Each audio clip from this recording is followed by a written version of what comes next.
NEET result विवाद में एक साथ सुनवाई वाली अर्जी पर 8 जुलाई को सुनवाई। सीबीआई जांच की मांग पर भी 8 जुलाई को ही सुप्रीम कोर्ट में होगी सुनवाई। अल्मोड़ा के जंगल में अभी भी धधक रही आग। भीमताल झील से पानी भरकर आग बुझाने में जुटा एयरफोर्स का MI-17 हेलीकॉप्टर। उत्तराखंड के अल्मोड़ा में जंगल की आग बुझाने गए 4 वनकर्मियों की मौत, 4 झुलसे, अस्पताल में इलाज जारी। यूपी के अमरोहा में पटाखा फैक्ट्री में लगी आग, 4 मजदूर आग में झुलसे, अस्पताल में इलाज जारी। शॉर्ट सर्किट बताई जा रही आग लगने की वजह। आगरा में यमुना के बीहड़ इलाके में 2 दिन से लगी आग। भीषण आग से ग्रामीणों में मचा हड़कंप, आग पर काबू पाने की कोशिशें जारी। पुणे के नासिक फाटा के पास बस में लगी भीषण आग, सड़क पर ही जलकर राख हुई बस। दिल्ली में खत्म नहीं हो रही है पानी की किल्लत। मयूर विहार के पास चिल्ला गांव में टैंकर से हो रही है पानी की सप्लाई, लोगों में पानी लेने की दिखी हो। दिल्ली के ओखला इलाके में पानी की समस्या से जूझ रहे हैं लोग। सुबह 5 बजे से ही पानी के टैंकर्स के इंतजार में खड़े हो जाते हैं लोग।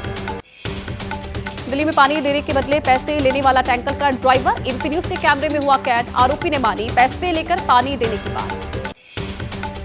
मुंबई के वडाला में झमाझम बारिश, लोगों को मिली गर्मी से राहत। आरएसएस नेता इंद्रेश कुमार का लोकसभा चुनाव के नतीजों को लेकर बड़ा बयान। कहा जो अहंकारी बन गए उन्हें 241 पर रोका और जो राम विरोधी है वो 234 पर। प्रभु का यही नया। इंद्रेश कुमार के बयान पर बोले संजय राउत, कहा उनका बयान सही है, अहंकार की वजह से ही हारी है बीजेपी।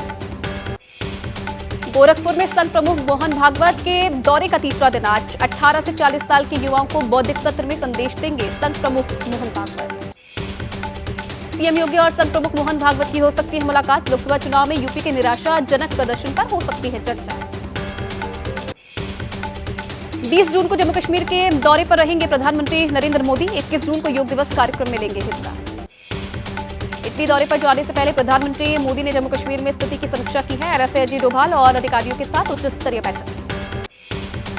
जम्मू कश्मीर के डीजीपी ने दी आतंकवाद का समर्थन करने वाले लोगों को चेतावनी। कहा भारतीय सेना दुश्मनों को देगी मुंहतोड़ जवाब।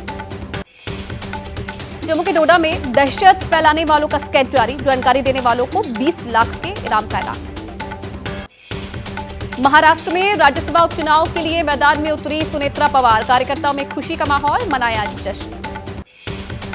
महाराष्ट्र में इंडिया गठबंधन में टूट का खतरा। शिवसेना यूबीटी के अध्यक्ष उद्धव ठाकरे ने पार्टी कार्यकर्ताओं से कहा सभी 288 सीटों पर चुनाव की करें तैयारी। लोकसभा चुनाव में महाराष्ट्र में बीजेपी को लगे झटके के बाद राज ठाकरे का बड़ा फैसला। विधानसभा चुनाव अकेली लड़ेगी एमएनएस।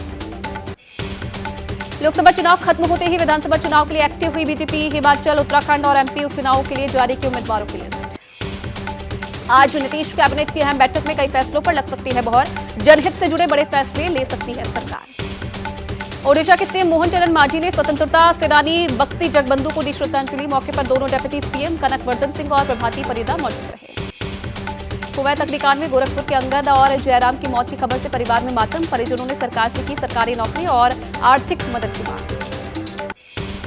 भारतीय श्रमिकों के शवों को लेकर विशेष विमान केरल के कोच्चि हवाई अड्डे पर पहुंचा। कुवैत में हुए भीषण अग्निकांड में 45 भारतीय श्रमिकों की मौत हुई। कुवैत में हुए भीषण हादसे के बाद से बिहार के दरभंगा के रहने वाले कालू खान भी लापता। परिजनों का रो रो कर बुरा हाल, परिवार का नहीं हो पा रहा संपर्क। छत्तीसगढ़ के बलौदा बाजार में हिंसा और डीएम दफ्तर में आगजनी की घटना को लेकर सियासत तेज। बलौदा बाजार के कलेक्टर KL चौहान और एसपी का तबादला। दिल्ली में 22 जून को जीएसटी परिषद की होगी बैठक। ऑनलाइन गेमिंग पर लगने वाले टैक्स की समीक्षा कर सकती है वित्त मंत्री निर्मला सीतारमण। बकरीद पर सड़क पर नहीं होगी नमाज। सीएम योगी ने बैठक में अधिकारियों को दिए निर्देश। कानून व्यवस्था और सुविधाओं के संबंध में अधिकारियों के साथ बैठक की। लखनऊ में चल रही नकली खाद बनाने की फैक्ट्री का खुलासा। एसटीएफ ने किया भंडाफोड़, 3 लोगों को किया गिरफ्तार।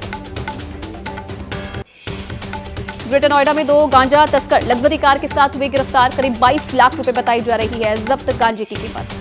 कर्नाटक के पूर्व मुख्यमंत्री बीएस येदियुरप्पा पर बेंगलुरु कोर्ट ने जारी किया गैर जमानती वारंट। 17 साल की नाबालिग लड़की के यौन उत्पीड़न का आरोप। पोक्सो मामले में पूर्व सीएम बीएस येदियुरप्पा को गिरफ्तार करने की तैयारी। येदियुरप्पा ने कर्नाटक हाईकोर्ट में लगाई है अग्रिम जमानत याचिका। झारखंड के पूर्व मुख्यमंत्री हेमंत सोरेन की जमानत याचिका हाईकोर्ट ने सुनवाई करके फैसला रखा सुरक्षित। स्वाति मालीवाल से मारपीट से जुड़ा मामला। विभव कुमार की न्यायिक हिरासत आज होगी खत्म। 30 हजारी कोर्ट में किया जाएगा पेश। मौसम विभाग ने जारी किया ऑरेंज अलर्ट। दिल्ली समेत उत्तर भारत के लिए 18 जून तक गर्मी का अलर्ट। हीट वेव से 1-2 दिन तक उत्तराखंड के लोगों को नहीं मिलेगी राहत। आईएमडी वैज्ञानिक विक्रम सिंह ने कहा कि 2 दिनों बाद तापमान में थोड़ी कमी संभव। 18 जून को हो सकती है बारिश।